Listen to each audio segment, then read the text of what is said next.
Yes, you read that correctly. I will teach you a few basic Vim motions. The ASMRs? We got 'em. The alien-looking keyboard? We got that too. Soon you'll be a regular Vim fanboy.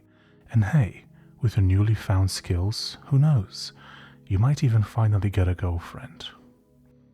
As it turns out, Vim is best taught in small bite sizes, so that you can practice and internalize the motions.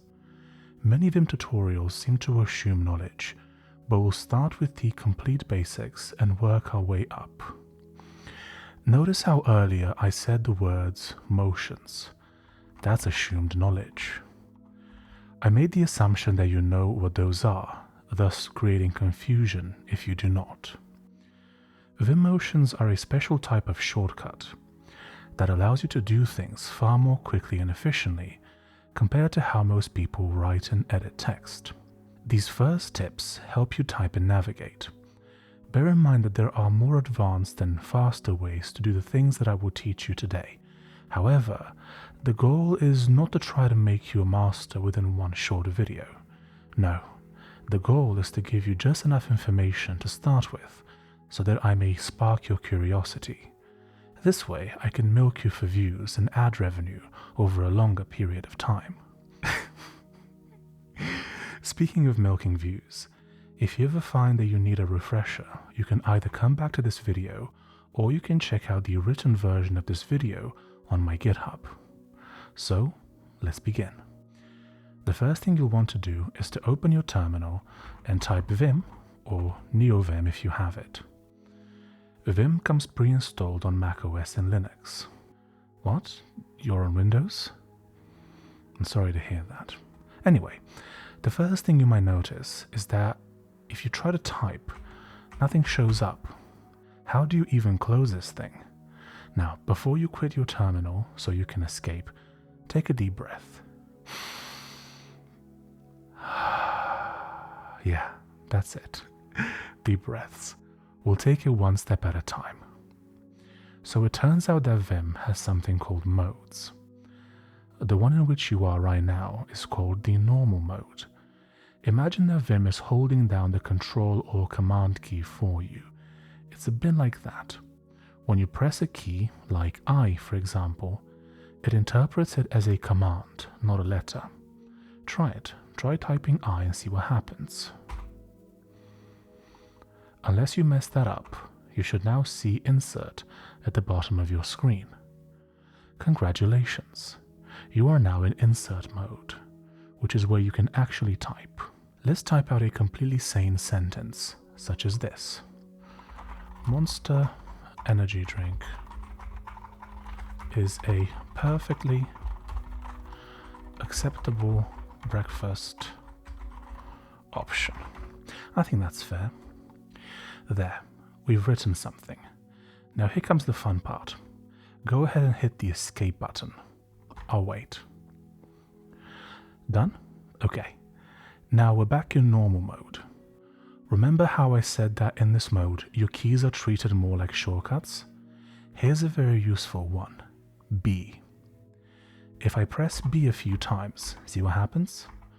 We go back one word each time I press it. In this case, B stands for back. What if you want to go forward? That will be W, which is short for word. Each time I press it, it goes to the beginning of the next word, much like how B moves you to the beginning of the previous word. Pretty simple so far, no? What if you want to jump to the back of a word?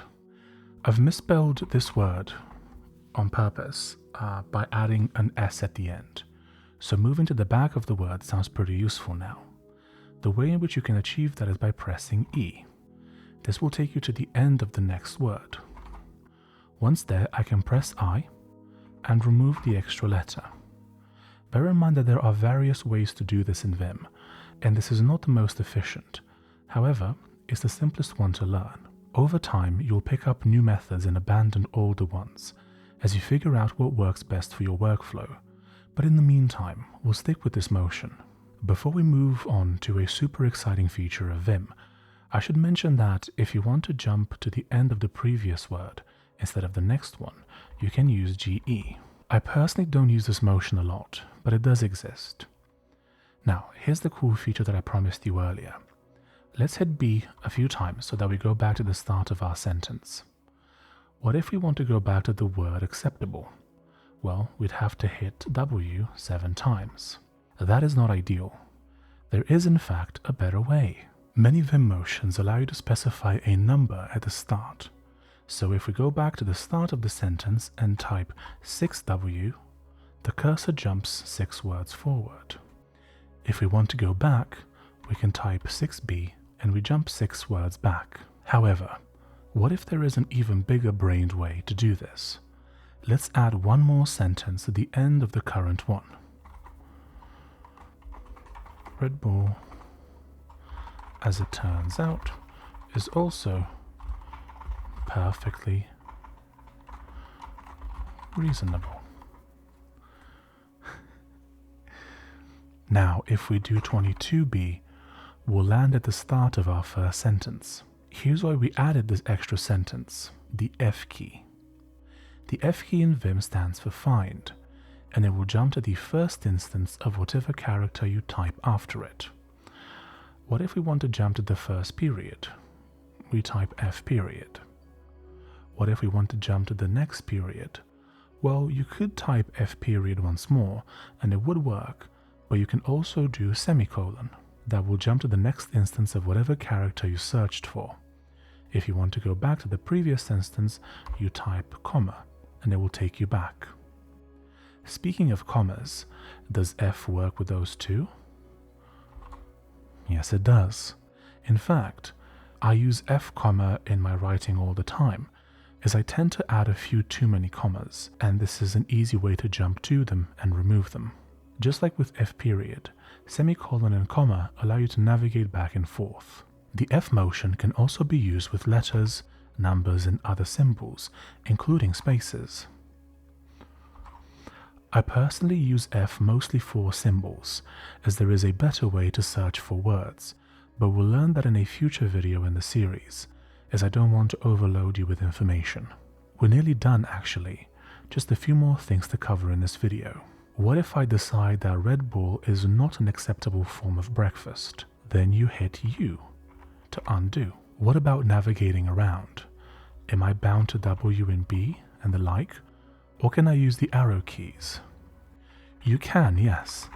There is a more proper way to do it, which I personally don't think should be taught to beginners, which is why I will cover that in a future video. For now, yes, smash those arrow keys as much as you want. And speaking of smashing, have you paid the fee for this video? The fee is, of course, smashing the like button. Pretty good price if you ask me. Before we go, how do you save this deeply misguided file? Easy, you just type :W for write, and then you name it. There you go. That's a command, and it stands for write. You can also, of course, name the file whatever you want. By the way, when you started Vim, or NeoVim, you could have also done vim himom.txt like that. And so at the end, you would only need to do :W. Finally, what if you want to quit Vim? Some might ask why you would ever want to quit Vim, but just in case you do, you can do :Q if you've already saved the file, or Q-bang in order to force escape. Alternatively, you can also do Shift-ZZ like a real man, assuming you've saved the file first. That's it for today. I know, but don't worry, you can always subscribe so that you can be notified when I post new videos. Alternatively, you can just check out my other stuff, unless you're unlucky enough to watch this right after I published this first video, in which case you'll just have to wait. See you next time. Bye bye.